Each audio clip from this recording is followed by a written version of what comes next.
Good afternoon, everyone. Hi, and welcome to the Opportunity Agenda's webinar, Justice Out Loud. These times call for nothing less. This is Ellen Buchman, President of the Opportunity Agenda, and I'll be hosting today's webinar. Before we get started, I must take a moment to share my gratitude for the team here at the Opportunity Agenda for pulling today's conversation together while we're all doing the best we can during this challenging time. Specifically, I want to thank Elizabeth Johnson, Tanisha Jackson, and Rachel Reyes for your leadership and your tireless work to keep this on. Thank you. And I have to also take a moment to thank all of you for taking time out to join us as well. We had more than 500 people RSVP or express an interest in today's webinar, and we're thrilled that you're spending time with us today. And then finally, before we jump on in, I have to take a second simply to express and send gratitude into the universe to those who are doing all that they can to keep us safe and to keep us healthy during this crisis. And if you on this call have had the illness COVID-19, or you have a loved one or a family member who is struggling with it, I wish you health, I wish you peace, and I wish you healing. Thank you so much for being with us. So next slide, please. First, a quick commercial about the Opportunity Agenda. We are a social justice communication lab. We work with partners all around the country, many of them on this call, to move hearts and minds toward lasting policy and culture change. And we use webinars like this one to create learning environments toward that change, hence the lab, toward justice. You can plug in and learn more at opportunityagenda.org, opportunityagenda.org. Today, we're very glad to be discussing the prescient and aptly named topic, Justice Out Loud. Now, we're all aware for the need to call for justice out loud. It's palpable, and it's been palpable for quite some time. After all, our people have been fighting for liberation for centuries. And in the short term, certainly in 2020, again and again, over and over, we have been reminded of that. Calling for justice out loud, though, when there is so much at stake for so many, in a time when there is a real proliferation of bad news and story after story about sadness, about grief, injustice, hardship, and loss, is difficult. It's really hard to call for justice out loud, do it in a positive and aspirational way with all of this grief. It can be daunting. It can be terrifying. But we know, because our history reminds us, and those whose shoulders we stand on remind us, that if we dig deep and lean in, we can and we will turn the tide. Next slide, please. Now, at the Opportunity Agenda, our part of that is to shape narratives. So first, a quick level set around what we mean by that. We want to redirect dominant frames so that they move to an aspirational big story of what we want to see. And in this case, we think of the narrative as a big story rooted in shared values and themes, which influences how people process and take in information, which ultimately lead to the decisions that they make, the perceptions that they have. Next slide, please. Narratives usually rattle around in our heads along a storyline, and actually sometimes there are several storylines with multiple elements, with villains and heroes, with stories and directions, with a moral, sometimes more than one, with implications, with familiar themes, definitely with metaphors, all of which can be woven together, and we're most of the time rooted in values with those narratives that we're trying to make sense of. Oftentimes, we are motivated by those storylines, and sometimes those storylines can conflict.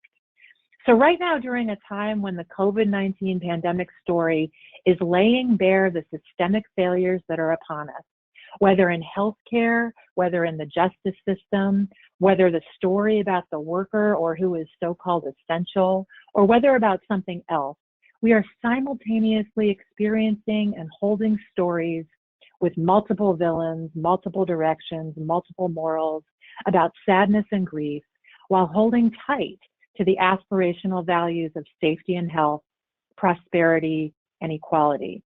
And we are experiencing how there are people in these narratives and storylines who are rightly or wrongly perceived as villains and heroes.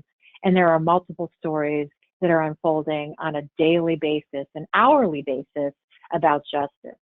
So as we bob and weave through these storylines every single day, we know at the Opportunity Agenda that there are ways in which we can not only decide to watch and hear the narratives around us, but that we can work hard to redirect them toward justice out loud.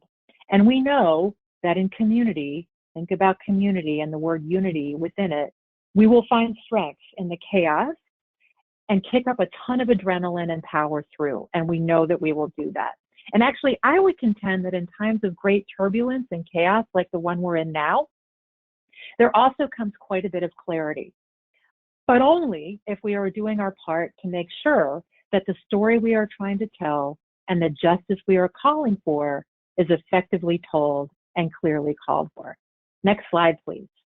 Now, before I turn to my speakers, I want to remind us all that there are 3 principles to remember for how to consider calling for justice out loud, how to frame these narratives. And the first starts with the narrative itself. As the power of narrative is something that we need to remember and try and remember as much as possible. We need to think about how we can redirect the dominant frame to the big story and the power of possibility and unity and solutions that we are trying to share. Solutions toward the future, not solutions that take us back to a place that is unjust, but instead toward the clarity of the justice that we are trying to convey and trying to reach toward. The second principle is we've got to remember the culture around us, and that, as the adage points out, that culture will eat any good strategy for breakfast if we're not careful, and if we don't remember that, and if we don't think of intersectional ways to work together and in unity and in consideration of that culture. And then finally, the third principle that we at the Opportunity Agenda prominently feature in our work, in our training, and in everything that we do is that we try to remember to communicate effectively by communicating with values. Now, right now, during a time when facts are essential about the pandemic or about what is happening in our country in multiple ways, we've got to remember that we need to break through with those facts by leaning in and promoting the values that we are trying to share. So those 3 principles are what we're going to talk about today. Now, before it's time for me to stop talking, I want to turn to and introduce the wonderful experts that we have joining me today on this webinar. I'm so pleased and honored to be joined by 2 movement leaders whose work stands for itself, who will share more with us today about the narratives that they are trying to shift in this moment too with the work that they are doing. And if actually anything positive can be said about COVID-19, it lays bare the systemic failures of our time, as I said before, and gives us all a chance to redirect the story to what it should be. And these 2 leaders are doing that every single day with their work, as I said. So for this discussion, we're joined by Bruna Bouhid-Sollod, Communications Director at United We Dream. And we're joined by Troy Rienstra, Outreach Director at Safe and Just Michigan. I'm going to get to Bruna and Troy in a second, but first I want to remind you all who have joined us today about the ways that you can be a part of this conversation. So let me share that we'll be taking questions during a live Q&A at the end of the webinar. So please enter any questions you have into the questions function on your GoToWebinar toolbar. You can also join the conversation online as well by using the hashtag #JusticeOutLoud or by tweeting at the Opportunity Agenda. And then after the webinar, I want to remind you that there will be a short evaluation that will pop up on your screen. And I want to ask you to please take the time to fill that out so that we can improve future webinars and base that on your feedback. So let's get going. Let's get to it. Let me direct some questions to you both, Bruna and Troy, about the 3 principles that I mentioned so that you can help us get the conversation started. Let's talk about that first principle. Reminder, recalling the power of narrative and the principles of possibility in the stories that we're trying to promote. As I said, this is a moment when we need to show our strength, our dignity, our pride for community, and what we stand for. we need to work hard to dig deep and to have the discipline to show those stories and to uplift them in community. It's also a time that we've got to accept our fear and remind ourselves to have caution, yet emphasize that we're able to find solutions to the country's injustices and do it in a forward-thinking way together. So question number one, let me kick this to you, Bruna, first.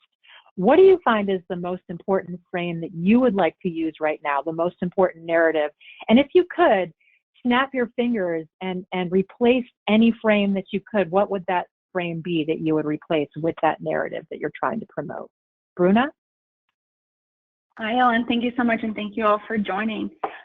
Sure, let's tackle it. I think Ellen has spoken to this a little bit in the beginning too, and that's that COVID-19 has really shed a much bigger light on the systemic injustices of our country, right? Which is the disinvestment of Black and Brown communities and communities that are marginalized. And I think for us at United We Dream, we really haven't had to change our frame because we've never only been about citizenship for undocumented immigrants, because we know that even when our communities have papers, marginalized and poor communities are still not valued. And they still lack things like access to health care, right? They still access clean and free water. They are still putting our people in jail and in detention centers. Our schools still lack funding. There's still income inequality. So for us, it's about continuing the frame that we've always pushed, that every person deserves to live a life of dignity. And I think it's important in this moment to really talk about these inequalities we're seeing and how we're disproportionately seeing Black and Brown communities impacted and dying of COVID-19, and to name it, really, right? Like, why is that? And I think we can talk about racism and really talk about racism in the way that we can say this is the cause of all these things. And I know it's a heavy thing to talk about, but I think it's something we have to name, and so that we can tackle it together. The one frame that I wish I could snap my fingers and replace is this idea that COVID is the great equalizer, right? We've heard members of Congress use it. We've used governors use it. Even in the media, folks have said that anyone can get this disease, everyone can get this virus. But what we've seen actually, that's just not true. We've really seen, like I said, communities impacted so much more. When you look at a city like Queens, the epicenter of COVID-19, Latinos in Queens have disproportionately been impacted by it. We've seen them not having access to health care, not feeling like they can go and get free tests, and not feeling like they can go and get testing, not feeling like they can go to a hospital. And so this notion of idea of like, we're all going to go back to normal once this is over. Normal for many of our communities, it's injustice, it's suffering, and it's pain. And I think we need to continue to talk about how this virus and just our lives we're not all having the same experiences. And it's important to tackle it in this moment so that when we go to a world post-COVID-19, we can continue to shine a light on these issues and so that we can tackle them together. Thanks so much, Bruna. The value of dignity is certainly prominent in how you present the frame that you're trying to aspire to. And I say that with great appreciation for the work that you and your colleagues at United We Dream have been doing historically to reach toward that. So thank you. Troy, how about you? In the work that you are doing, same question. Share the important frame, maybe the most important frame or narrative that you would like to see right now that you are trying to promote. And again, if you could just snap those fingers and replace any frame, what would you want to replace? For sure, Ellen. Thank you, and thanks the Opportunity Agenda for having us this afternoon. So we're in extremely trying times, as it has been foretold that a pandemic will expose the fissures of society. And we're experiencing that here in Michigan, where we're based, Safe and Just Michigan. We're a policy organization who works on criminal justice reform issues and improving the quality of life for people who live in the margins. And so here we are. I'm actually living in Detroit, where on CNN we see how, as Bruna, poignantly noted, that while it's said that this is an equalizer, it's actually an exposer of the disparities and the chasms that exist. And our fear is that it will continue to expand those. Our work is to not allow that to happen. So what I would like to see happen, just a little bit of context around who I am and the work that I do. I'm formerly incarcerated. I served 22 years in the Michigan Department of Corrections. I've been under correctional control ever since I've been 15 years old. During my most recent stay, which was the 22 years sentence for armed robbery to a life term in prison, 7 years into that, I was sent to solitary confinement, where I spent 6 consecutive years in a 6x12 cell alone for 23 hours a day. It was that time that I had my turning point. And so what I like to say is my big picture is that people change. That's a practice and a policy that we'd like to drive forward as a message through Safe and Just Michigan, but also through the class of people that I work with, formerly incarcerated community. And so I've been given the opportunity to leave behind a 5-year bachelor's program that I helped develop here in Michigan. And that was a result of what happened internally, and everybody has the potential to inherently do is change. We find ourselves in situations throughout our entire lives where we don't like it and we want to make changes. And the same is relevant for people who perhaps have committed offenses and as a result been incarcerated as a consequence. What I would like to see happen, if I could snap my fingers, is that people would see everyone with dignity, equality, and as human beings. The problem is there's a narrative out there that says people who've done bad things never change. That's not true. I work with a group of educators, lawyers, social workers, leaders, politicians who all have had some encounter with the criminal justice system, and not for stealing gum from the corner store. People have done bad things that they regret, that they're remorseful for, and they wish that they could change. If I could change one thing about the way people see other people, is that people change, and that no one should be judged for the worst thing that they've ever done in their life. Troy, thank you for that, and thank you so much for sharing your story and the background that you bring with that story to the work that you do. The inherent point around people changing and people not being solely represented by the worst act that they have committed is one that you have taught so many people to adhere to as a conversation and as a moral, quite frankly, to use that word again. So thank you for that. And just connecting back to what Bruna, you said about the point you made about this theory that this pandemic and COVID-19 is the great equalizer, certainly is something that, you know, I think Troy points to as well, and that assumes that people are starting actually at a relatively equal place, and can be reminded of that with a pandemic, and that is certainly far from the truth. So thank you both for that, for those points. Let's shift to the second principle, the reminder that the culture around us really envelops the conversation, if you will. And in some ways, it's really about the long game that we at the Opportunity Agenda are constantly reminded that we really need to be thoughtful in how we promote the work around culture so that we actually shift it for the better. And in some ways, that means we've got to go slow to go fast.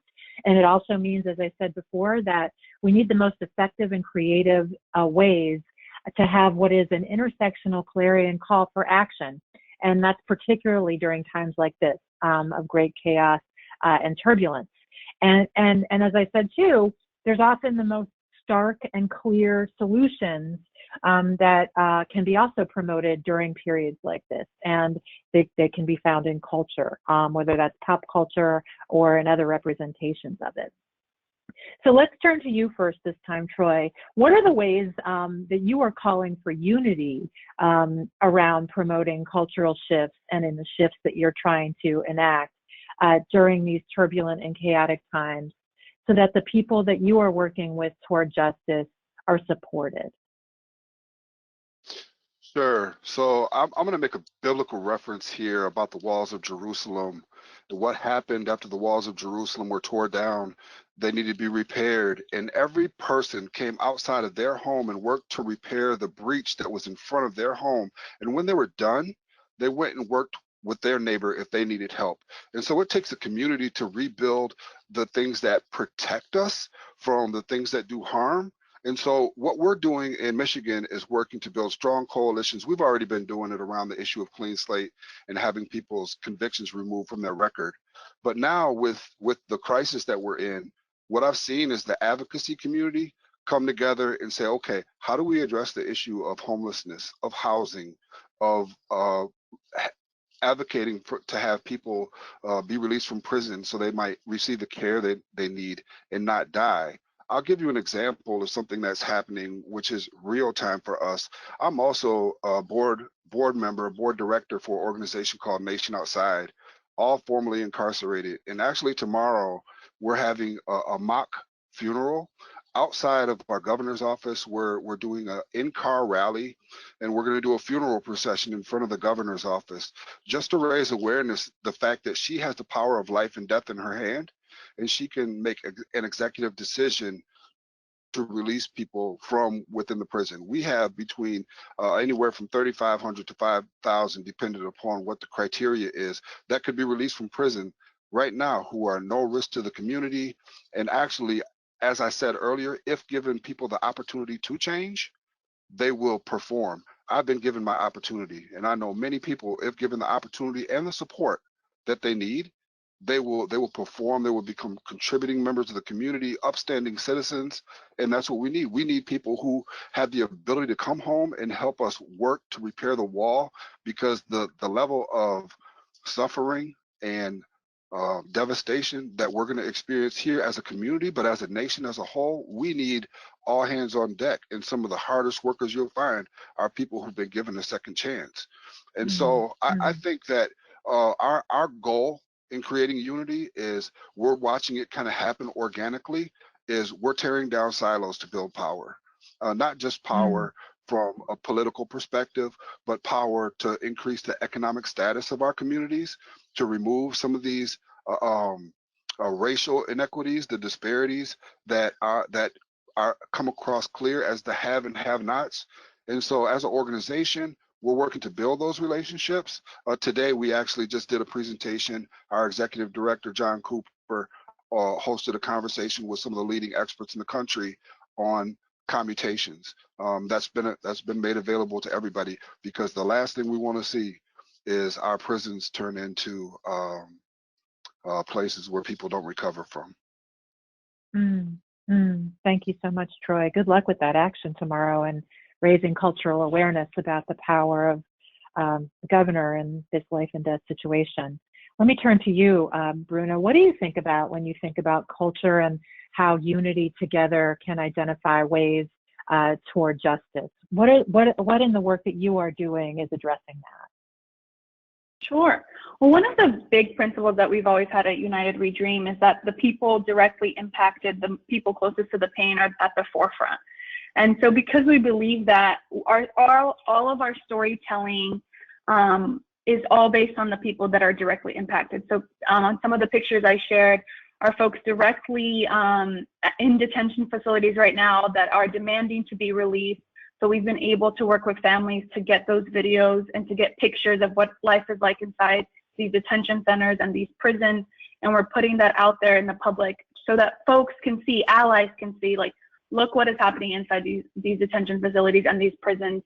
And we're also doing a lot of storytelling around essential workers. We know that so many of our folks, our community members, have always been essential workers, right? Like my parents are janitors and they are essential workers right now. We have folks who are in the healthcare field who are saving lives, folks who work at grocery stores who are ensuring that we are safe, and yet they have no safety net and lack the protections very often from this government. So we've been doing a big story push on undocumented immigrants who are essential workers at this time and really at the front lines of COVID-19 to shed a light on what these workers do and the sacrifices they make, and then to really be able to call for, like Troy said, to call on the government to protect all people. So our campaign right now is called Protect All People. It's a campaign that really is able to tie different things, right? This is the time to be intersectional because we know that our communities are suffering from very similar things. So we're not only demanding that ICE and CBP suspend all immigration enforcement activities and operations, because if you can believe it, ICE is continuing to detain and deport immigrants during this pandemic. We're also calling for all people, regardless of immigration status, to receive free COVID-19 testing and to receive treatment. And again, we're calling for all detention centers and all prisons to release people inside because we know what is happening inside is horrific when you think about it, and it'll be a breeding ground for the virus.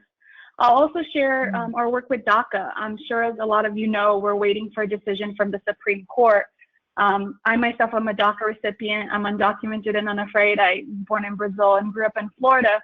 And not only is our community dealing with this pandemic, we're also dealing with potentially losing our protections from deportation and our work permits. And, you know, personally, what that would mean is you would be losing your job in the middle of a pandemic where many of our DACA recipients have now become the breadwinners of their families. If their family members lost their jobs, if they can no longer work because they're sick. And so we've really done a big push to the Supreme Court to call on them not only to delay a decision, because we know they have to decide eventually, but to also side with us, side with DACA recipients and our families who are in danger right now. And, you know, when you do a campaign like this and a call to action, a lot of folks say sort of, wait a minute, like, are you going to piss off the Supreme Court? Are you going to piss off the justices? But for us, it's always been about what is right. And what is right, it's not only for them to delay the decision, but it is for them to side with us. And, you know, I'll share that there was a news article that said we were able to get a lot of coverage from the New York Times, the Boston Globe, a lot of folks talking about this letter that we submitted to the Supreme Court. And one of the articles said, is the Supreme Court really going to help Trump deport DACA recipients who are healthcare workers? And of course, that's important, right? We're talking about these healthcare workers who are not only worrying about saving people's lives, but now they're worried about potentially losing their jobs and being deported. I wish I could change the article to say, like, should we ever deport immigrants? It doesn't matter that it's in the middle of a pandemic, but the real issue here is that we have a president who prioritizes a mass deportation machine and a president who continues to marginalize our people. And, you know, so we really have to push for the future that we know we deserve and that we need, and to be okay with the fact that that might piss some people off. But at the end of the day, we know what is right and we know what our communities deserve. And so we have to continue to push that. And frankly, sometimes even push the media to ask the right questions and to not push those narratives that sort of box us in sometimes, right? To really be able to talk to them about the real impact of the DACA SCOTUS decision. It doesn't matter whether it's during a pandemic or not. It is a decision that will create chaos. It's a decision that is cruel. It's a decision that will hurt people. And so it's important for us to lead these campaigns and to push for these efforts, even when things are so crazy, because, you know, at least when things are so crazy, you really see, you know, what is going on and really see the impact of what this pandemic has done to our people that have honestly really been suffering under the Trump administration. Bruna Bouhid-Sollod, thank you so much for that. DACA, for those on the phone who might not know, refers to the Deferred Action for Childhood Arrivals executive order that is awaiting a Supreme Court decision, as Bruna described. Thank you very much for that. I'm going to pull a thread, Bruna, that you just offered in, because I think it is inherent to how cultural views are formed and how norms become accepted. And a lot of it is through the cultural, pop cultural, you know, vehicles that we all consume, whether that's television or whether that's art or whether that's something else. And at the Opportunity Agenda, we've done a lot of work to understand what, as we say, representation looks like, representation for folks who consider themselves immigrants in pop culture. We have a report on our website, opportunityagenda.org, that elucidates the power of pop and determined that over 50% of the time when this report was done on television shows alone, immigrants were represented as being involved somehow in criminal activity or being criminals themselves. And so that's a norm that folks were watching on TV, and somehow because they were consuming that norm, whether it's through the roles or the storylines, they were coming to accept in ways that we needed to push back on. Or whether it's the norm that you raised, Troy, about how the people tend to believe that folks who've committed a crime or an incident that's had the result of them doing time, that incident or crime is in fact the marker for them. That is a norm that, unfortunately, tragically actually, is something that we are all trying to push back against. So the question to both of you, and I've just mentioned two norms, is what is it that you see as among the most challenging culturally accepted norms that has the result of isolating the community and the people that you are working toward justice for? So Troy, let me start with you. What is the most challenging culturally accepted norm that jumps out that you are having to contend with? Sure, that's pretty easy for me. It's that people with convictions on their record are untrustworthy and potentially dangerous. So we see that in the area of employment and housing. When a person with a conviction on their record applies to rent or for a job, they will most often be denied that opportunity. What we've learned is, while we're working with people who are landlord associations, there's a coalition in West Michigan of business leaders, Talent 2025, who have come together and taken on that challenge. Some of them are driven with their faith. Some of them are driven with practicality. They're just looking for good workers. And so we built relationships with them, where to the point that, one, they become advocates for good tenants, saying that we rent to people who have convictions on their record, and actually they're the best tenants that we had. You know, there's a compulsion that you come out of an institution with, is to keep stuff clean and take pride in what you have. You lived in a bathroom size space for who knows how long, and now you have a whole house that you can take care of. Those don't get ran into the ground, they get lifted up. We have tenants who now will paint houses for their landlords, and it'll be in a better condition than actually they received it in as a tenant. And then the second thing is we have one employer, and I'll just give him a shout out in the sense that they make all the butter for McDonald's around the world. And 1/3 of his workforce is formerly incarcerated. And he says, these are the best employees that I have. Second point about that is, when you take a person who made a nominal wage, 47 cents, between 47 and $1.47 a day, and you give them a fair wage and you give them opportunity, they're going to fight to keep that job. They're not going to give up that job. They're not going to take advantage of it. They're not going to exploit the opportunity. They're going to do everything they can to retain it. And so what we're learning from the employer coalition that we're working with, and also the landlord associations, we're finding that if you give people a chance, they will not only surprise you, but they will impress you. And so that's one of the things that we continue to drive, and also to take these stories that we capture from people who have given others opportunities to advance in their life. We know that when a person has a great job, their income, especially when they have a conviction off of their record, but their income increases 25%.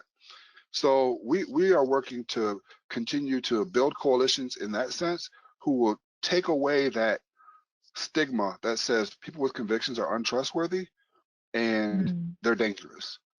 It's a false narrative. Thank you. Thank you, Troy. Thank you so much. I'm going to quickly turn to you, Bruna. And before I do, and I want to remind folks that soon we'll get to in the chat the questions that you are putting in there. So just a reminder that you can do that on your GoToWebinar toolbar if you have a question that you hope that we can get to a little bit later. Before we do that, though, Bruna, I want to give you a chance to respond to this question. And I've mentioned a few, as did you, when you were making your opening. If you could add anything to this question, though, of a challenging culturally accepted norm that isolates your community. Share what that is and what you're doing about it. Yeah, I think for immigrants, the most challenging accepted norm is the idea of scarcity, right? And I think it's a frame that conservatives use really effectively, not only to pin our communities against each other. We often see immigrants pinned against our Black communities, other people of color in this country, especially when we have, we're in an economic downturn. We see that even more prominent with immigrants being blamed for folks not having jobs. And also conservatives are able to use it when they're divesting from our communities, right? We're constantly told that there's not enough money for our communities, not enough money for a just minimum wage, not enough money for Medicare for all. And we know that's not true. I mean, we've seen our governments, whether state and local, federal, invest in more jails, more detention centers. We see them spend millions of dollars now for a corporate bailout. And so I think that because they're so successful, we, our community, social justice organizations, and all of us doing this work really need to be able to push against that, because allowing that frame to continue to succeed means that we end up attacking each other, right, for what we think is like the last piece of the pie. And I think it's specifically really important now when we're talking about the COVID-19 stimulus packages, and we saw that most immigrants were excluded from the stimulus packages. And I'll just share a little bit of what that means. So if you are an undocumented immigrant, and there are 11 million in this country right now, and you do not have a social security, you use a different number. It's called an I-10 to file your taxes. The government made sure in the stimulus package that if you did not have a social security when you filed your taxes, you would not get included. You would not get that paycheck that many people got today.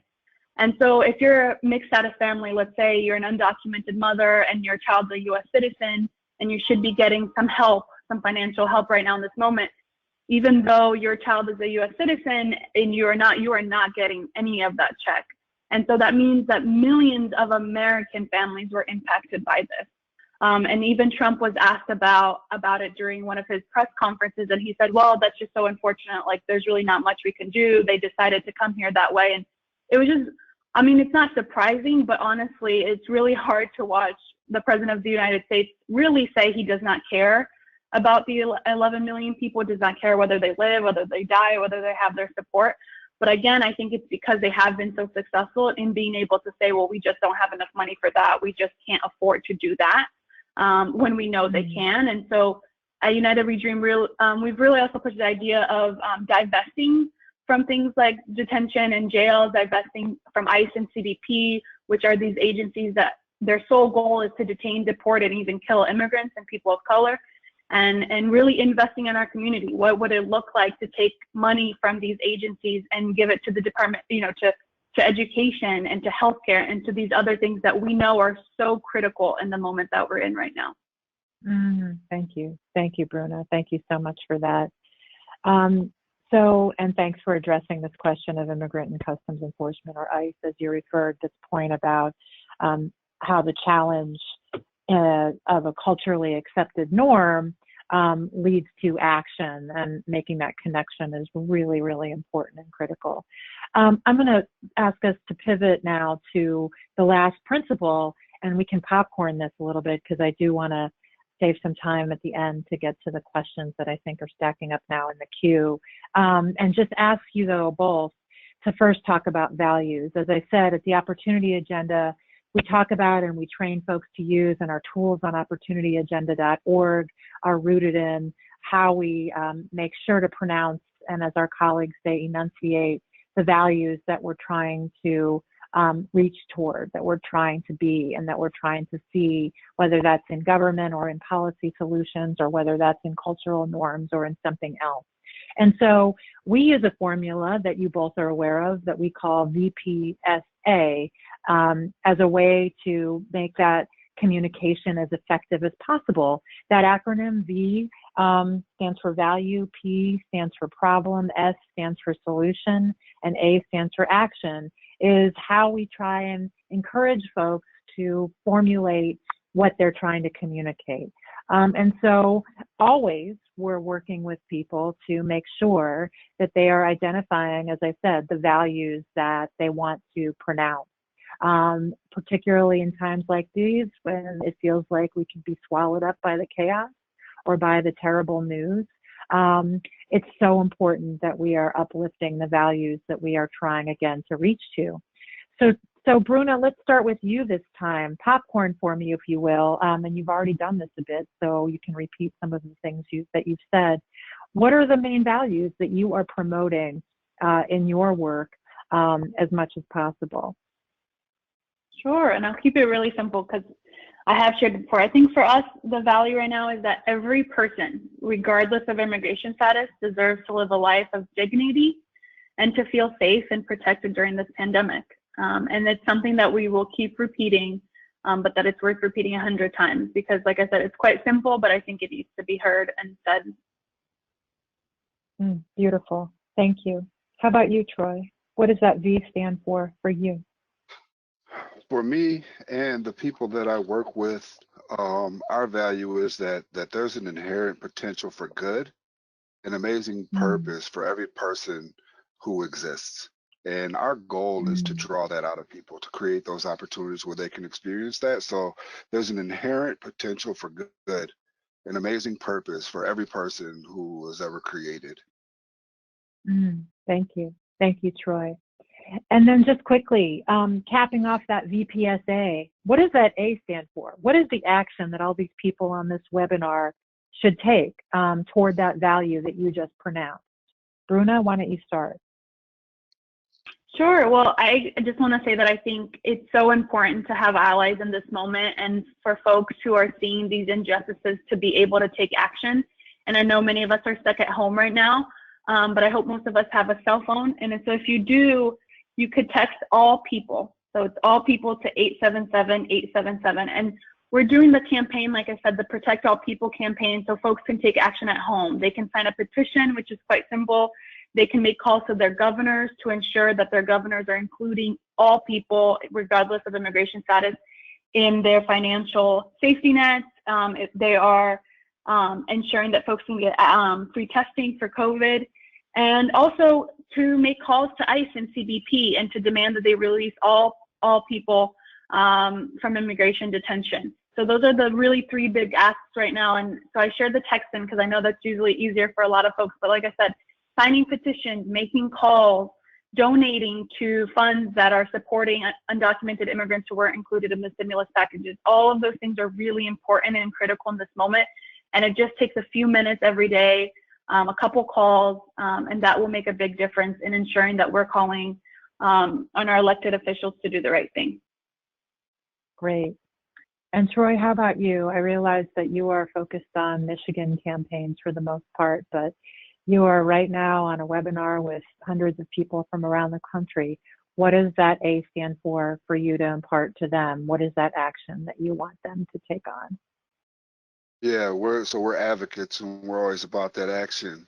The problem is sometimes it's hard to communicate interstate. We have technology that can do it, but everybody's focused on their own methodology or their own challenges. So our action from a national perspective that anybody listening can implement. Yesterday we did a Twitter storm. The hashtag was let MI people go. Let my, as in Michigan, but let my people go. And so I would encourage anybody who's listening to join us in that action, because your state representatives, your legislators, your prosecutors, your governors, your heads of departments all have the ability to access Twitter. You have the ability to interface directly with them. So I would encourage people today and challenge you to go to Twitter, hashtag let MI people go. Great. Thank you, Troy. All right. I'm going to turn to the chat now. I think there are a couple of questions in here. And this first question is directed at you, Troy. I'm just going to read it. It's from Ronald Pierce. Troy, are you finding problems getting real data from the prisons on the effects of COVID-19 is having on the prison population and those that are being locked down? New Jersey just locked down the prisons and is tightly controlling this information from getting out. Are you experiencing this as well? Yes, we are, unfortunately. So we have incarcerated people who have the ability to access communications platform, unfortunately, and the telephones. Unfortunately, because they're locked down, and with so many people, only a few people are able to access those methods of communication. An example of not really having the ability to get out, because we understand that the corrections world can be a little bit secretive while trying to demonstrate transparency. We understand there are layers of communication. So something may happen and you have to go through 4 channels to find out what the facts are. But I'll give you an example. This morning at 4 o'clock in the morning, I was doing some research on an individual. Actually, he's my cousin, and he's in a maximum security facility in Michigan, and just informed us that a person at his facility died from COVID-19. The problem is, in front of me, I also have the statistics on how many people have been tested, how many people have been confirmed and or negative, and how many people have passed away.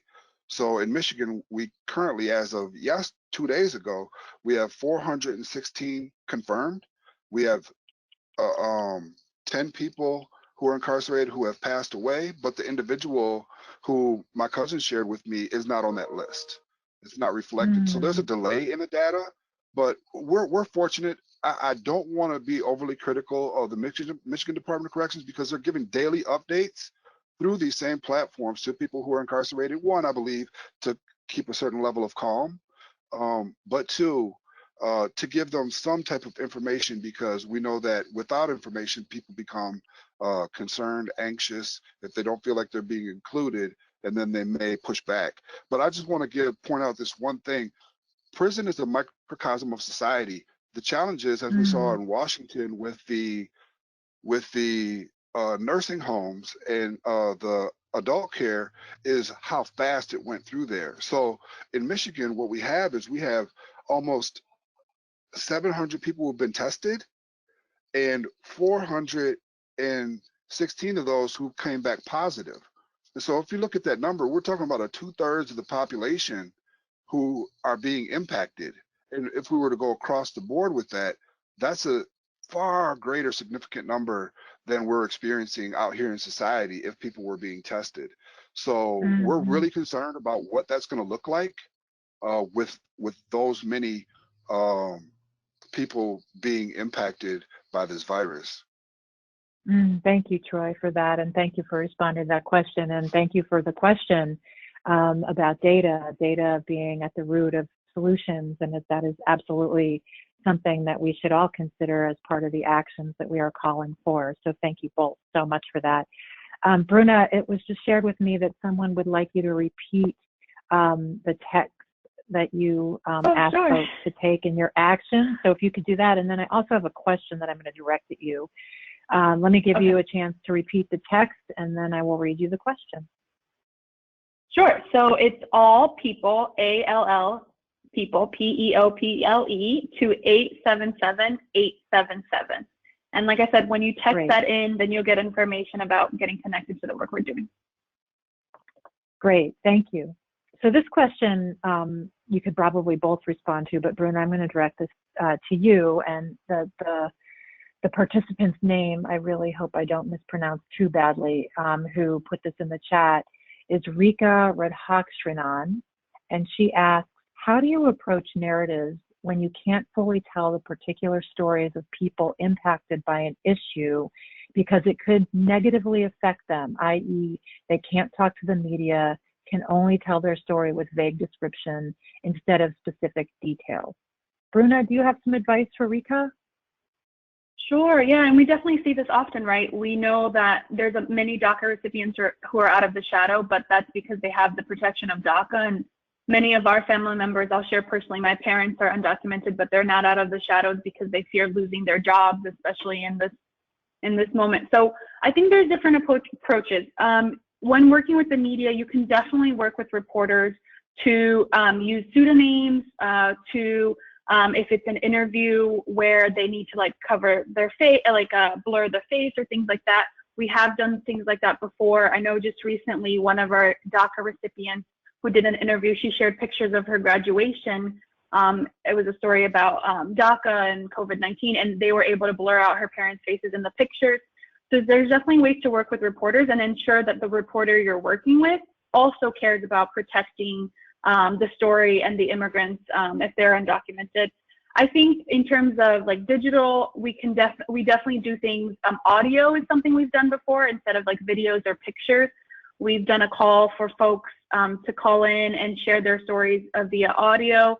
That's been really great too. It's worked really well. We've been able to point different reporters to also use that audio in their coverage. I think as long as you let the families know, like for us, it's like every person's story is really important. But number one, we always want to make sure that they feel safe and they feel protected. So it's really doing everything you can to continue to tell the stories in those unique ways, but make sure that the people are comfortable. Because we know, like I said, if you're an undocumented immigrant right now, you're very much afraid of, of ICE and CBP and of that happening. So I do think there's ways to still push the story, but not include names or not include faces. And be able to get the narrative that we want across. And we've had no trouble working with reporters to do that.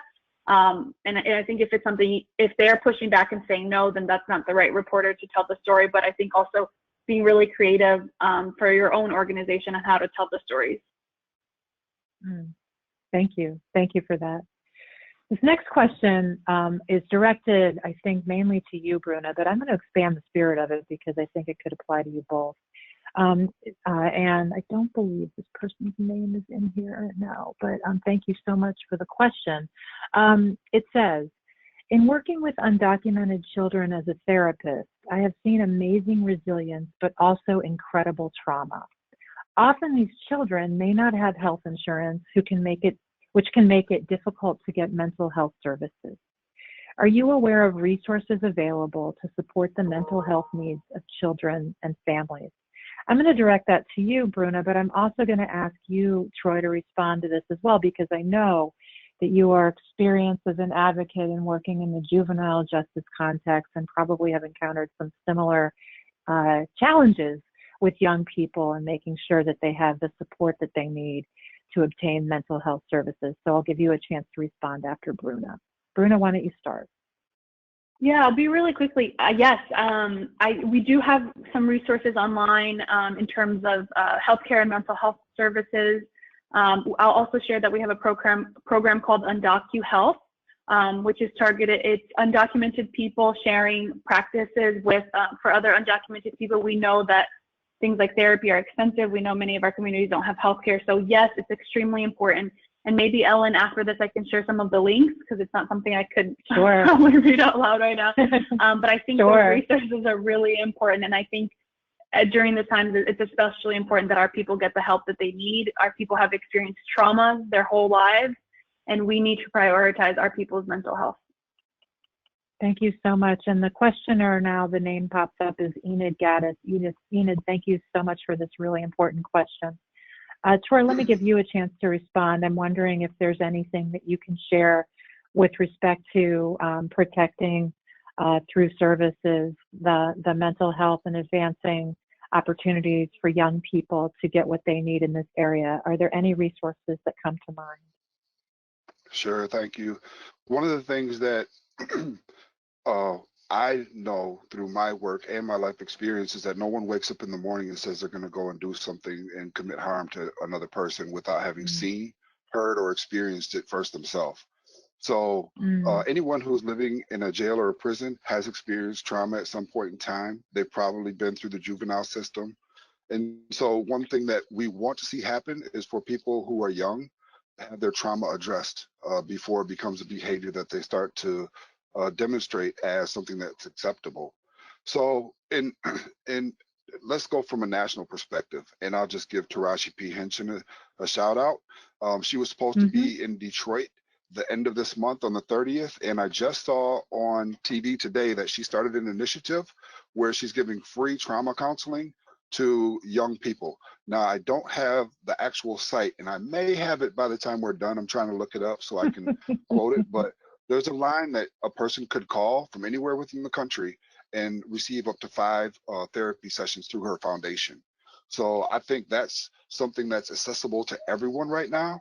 Secondarily to that, I would just say look for people who have been justice involved, who are doing the work because they have a phenomenal ability to identify with challenges that young people are dealing with. Mm. So they Mm. may not have been credentialed, but they definitely have been experienced, and so they have Mm. lived experience. So look Mm. for your local formerly incarcerated advocacy organization, and I'm sure that they can connect you with someone who can give a myriad of words of encouragement to a young person who is dealing with trauma. Troy, thanks for that. And thank you so much for making your point that we at the Opportunity Agenda are trying to make, which is to reframe how we define experts. Because what we see, and I think Bruna touched on this briefly as well, is that the folks that are at the center of the challenges, those that are directly impacted by the challenges that we all face generally, but more specifically in their cases, are among the experts who we should tap for advice in these areas. So thank you so much for that point. And we will make sure that we secure the links from both of you that you just referenced and send them back around when we send around the deck and the presentation. A couple of folks have put in the chat that they really want access to those resources along with the deck, and I want to make sure that folks know that we will do that by the close of this week. You'll get that in your inboxes. I think we've got time for one more question, and I see it right here because we want to make sure that we are abiding by our 1 hour time limit. And I'm going to direct this to you, Troy, as well as to you, Bruna, because I know you and your colleagues are organizers as well. This question is brought to you by Diane Sullivan, and I read it here. It says, the mock funeral is a brilliant idea for organizing / protesting in these days of social distancing. The mock funeral attended by Carr. What other ways can we organize, be seen, and be heard? Troy, I'll give you a chance to respond to that, and then you, Bruna, and then we'll close it out. Go ahead, Troy. Oh, I guess the first thing I would say, if you find a good way, send it to me at Twitter or Troy Rienstra at Twitter. So, because creativity is like running out when you have you're locked in your house and you're very limited to the ways to interface with the world. So I Mm. guess I will take a stretch. And one thing that Nation Outside, whom I'm aboard with, we've done something called Develop the Concept, but we're doing a virtual Mm. drop-in center. So we're still in development, but I'll give you the idea, and you might be able to implement it in your community that's how it would be relevant. So people don't have the ability to access a facility where they might go in to receive some type of domestic abuse train, therapy, or people don't have outlets. So what we decided to do Mhm. was create a virtual drop-in center, open up a Zoom portal for 23 hours a day, Mm. and have somebody man that Zoom portal, and we'll work off in shifts, and we'll have a running resource in our chat, and we'll have information that's available. We're also working to find a therapist or a collective of therapists who will come together and work with us so that we might be able to do direct referrals to people who drop into our virtual drop-in center because people don't have anywhere to go. The other theme that we're going to Mm. offer is on Friday nights, there's going to be spoken word and some entertainment to break the monotony. We're trying to find different ideas for ways for people to express themselves artistically, the way for advocates to have a platform. Actually, we're part of that is going to be an entrepreneurial program that's going to run for 30 days so that hopefully by the time a person can come out of their house, they will have a business plan in hand and have the opportunity to join a pitch competition. So I guess that's the creative way that I'll give you, that consider what you could offer your community through an open portal and have someone, man or woman, it with content, and see how that helps your base building and coalition building also. Wonderful, wonderful, wonderful. Thanks for that, Troy. Bruna, quickly, what would you offer up? Yeah, I would say digital organizing is so important right now. So anything you can move, to texting, to phone calls, to Zoom. I think we've all become experts on Zoom now. Just one last thing I'll share to Joy's point about bringing joy. Our people are craving joy and community so much these days. And so we're also looking at doing, what does it look like to do open mic night on Zoom and have folks share their poems, have them sing songs. And we're working with different artists who are undocumented, artists of color, to be able to do that.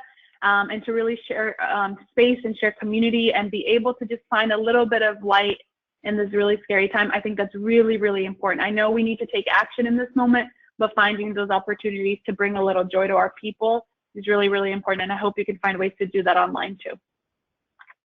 Could not agree with you more. And what better than, amen, that's right, Troy, than sharing that joy to spark the positive and ambitious, uplifting narrative frames that we want to see, and that's the whole point.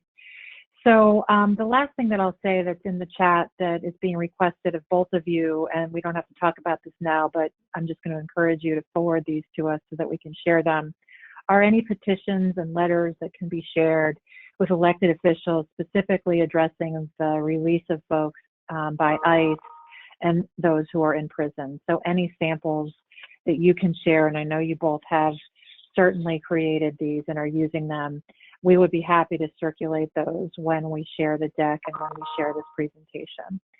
So I want to just again say thank you to Bruna Bouhid-Sollod and to Troy Rienstra. You two are two just incredibly awesome, inspiring colleagues of myself and those of us at the Opportunity Agenda and folks around the country. I want to say thank you and give it up for the two of you. I want to physically ask you both and everyone on this webinar to reach back and pat yourselves on the back for all of the work that you are doing. Physically give it up for yourselves and for your persistence in working through these really difficult times. I want to make sure that I remind everyone that if you have more questions about today's material, that you should please feel free to reach out to us by email or by Twitter, and we will make sure at the Opportunity Agenda that we play traffic cop and get those questions if you have them specifically for Bruna or Troy, or for those of us on our team to be able to respond to. And as I said, we will also share the link to this recording and the PowerPoint deck so that you'll see it, so that you can recall the questions that you might have if you're the kind of person like me who often needs a meeting after a meeting or needs something to serve as a reminder. Finally, as you close out GoToWebinar, please make sure to respond to the short evaluation so that we can make sure that we make these opportunities the best that we possibly can make them for the future. Thank you all so much for taking the time today, for talking through Justice Out Loud, how we're going to get there. I know we will. We'll get there in unity. Stay safe and healthy, everyone. Thanks so much for joining us. Have a great rest of your afternoon. Take care.